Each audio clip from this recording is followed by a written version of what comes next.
Favignana is one of those places where your expectations don't meet reality. Because the reality ended up being so much better. We actually planned this video very differently. The idea was to show you the island, the history, the famous sites. Instead, we spent most of the day swimming. And somewhere during editing we realized we had a problem. The beaches were simply too beautiful. So our carefully planned island guide accidentally turned into a beach video. Honestly, we are completely okay with that. Hi, we are Anya. And Lucas. And this is our channel Spark Spark of of Sicily. Sicily. We share our life and experiences in Sicily unfiltered. And today we are taking you with us on a day trip to Favignana, one of the most famous islands in Sicily. Our day started in Trapani. And before we even get to Favignana itself, let's talk about one thing that can be surprisingly annoying here. Parking. Especially during the season. We chose the Andres parking garage, which cost us 25 euros for the entire day. There is one thing you should know though. You leave your car keys with them and your car gets parked somewhere else. I was not emotionally prepared for that. No, he was not. But to be fair, everything worked out perfectly fine. And the biggest advantage is that the ferry terminal is only a few minutes away on foot. For the journey itself, we actually tried both ferry companies. We took Liberty lines on the way there and Sirmar on the way back. And honestly, both were completely fine. The main difference is that Sirmar is a much bigger ferry and therefore a little slower. For the three of us, the return tickets cost around 100 euros. One piece of advice though.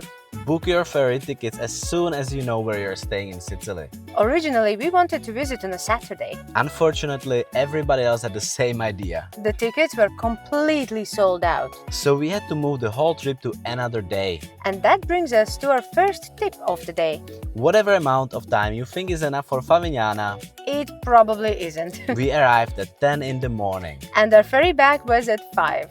The entire day we kept saying the same thing. Just a few more hours would be so nice. Though, if we are being honest, Even if we had booked a later ferry, we probably would have said exactly the same thing. And this is actually something we see quite often in Sicily. places and plans can look one way online and feel completely different once you're standing there. Whether it's a town, a beach, or even an entire area you're considering moving to. Which is exactly why we started offering relocation consultations. We help people understand how places actually work beyond the Instagram photos and property listings. From choosing the right area to understanding what daily life there is really like. You'll find more information in the description and in our bio. Now though, let's talk about how our entire plan for Favignana completely fell apart. One of the best ways to explore Favignana is by bicycle. Just be aware that some roads are quite rocky. We pay 10 euros per bike for the entire day. And because we are very efficient people, Lazy. we rented electric bikes. The rental process itself was straightforward. The atmosphere around the port was slightly less straightforward. There were bikes everywhere. People everywhere. Lines everywhere. At some point, I generally wasn't sure who was renting what to whom. Make sure your battery is charged and don't be afraid to ask how everything works. We also noticed plenty of rental places inside the town itself. So if you want to avoid the crowds around the port, that's probably a good option. After picking up the bikes, we headed straight to Cala Rossa. And this is where our plan completely fell apart. The idea was simple. Quick stop, Take some footage, admire the view. continue exploring the island. As you can clearly see, That did not happen. we ended up swimming. And honestly, This is one of the most beautiful beaches we've ever visited. for snorkeling we found it a little underwhelming. We saw a few fish, but not enough to justify carrying all the equipment around. For swimming though, Absolutely incredible. one warning. Swimming shoes are not optional. The rocks are sharp. Very sharp. Getting in and out of the water requires a little bit of attention. But once you're in, You probably will not want to leave. the funny thing is that while we were floating around in paradise, we were actually surrounded by one of the most interesting parts of Favignana's history. For a very long time, the island was known for its quarries. The famous Cave di Tuffo. The stone extracted here was used for construction across western Sicily. And those dramatic rock formations you see everywhere, Most of them are actually man-made. which is honestly quite difficult to believe when you're looking at them. These quarries created one of the largest human-made landscapes in Sicily. Now, originally, we planned to tell you much more about this. We had a whole history section. A respectable educational section. Very informative.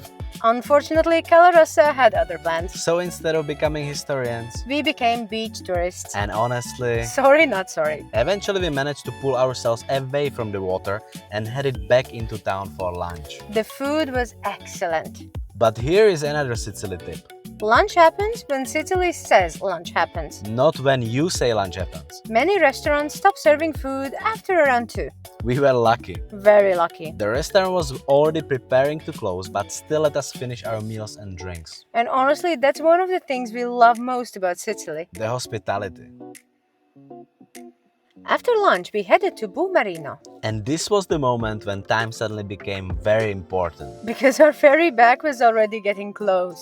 If you are looking for dramatic photos, this beach is incredible. The caves, The cliffs, the colors of the water. everything here looks fantastic. Interestingly, the water felt noticeably colder than Cala Rossa. Our guess is that Cala Rossa is a little more sheltered, while Marino is more exposed to open sea currents. The access to the water, though, was slightly easier here.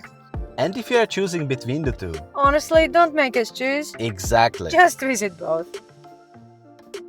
So yes, Favignana completely exceeded our expectations. And considering how high those expectations already were, that says quite a lot. We arrived thinking one day would probably be enough. We left planning our return trip. If you are visiting Sicily and wondering whether Favignana is worth the effort, Absolutely. just give yourself as much time as possible. And be prepared for your plans to change. Because sometimes the best days are the ones where you stop following the itinerary. And simply enjoy where you are. Thank you for watching. If you enjoyed this video, leave a like and subscribe. It genuinely helps us more than you might think. We upload new videos from Sicily every Thursday. And if Sicily is becoming more than just a trip for you, you'll find more information about our relocation consultations in the description and in our bio. See you in the next one. Ciao!